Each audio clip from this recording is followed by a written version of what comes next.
Chronic conditions affect millions of Americans every year. 60% of us have one chronic health condition, and many people, up to about 40%, have two or more chronic health conditions. They can come in a variety of forms, such as diabetes, heart disease, cancer, depression, arthritis. However, Chronic Health Program Coordinator Sharon Krispinsky says many can be prevented. And what research has demonstrated that if we can lose just 5 to 7% of our body weight through adopting a healthier eating pattern, improving our physical activity, you can reduce and even reverse many chronic health conditions. Tools that are taught in Lee Health's free chronic disease workshop.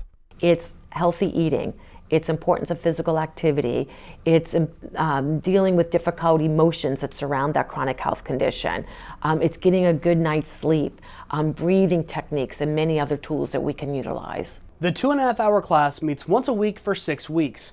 In it, they teach a variety of different mindfulness tools. And the more negative you are regarding to your chronic health condition, the more disabled you become. And we want patients to be active and engaged in life and doing the things they enjoy. You can learn more about the class by searching for the Chronic Disease Self-Management Program on leehealth.org. For Lee Health, I'm Devin Turk.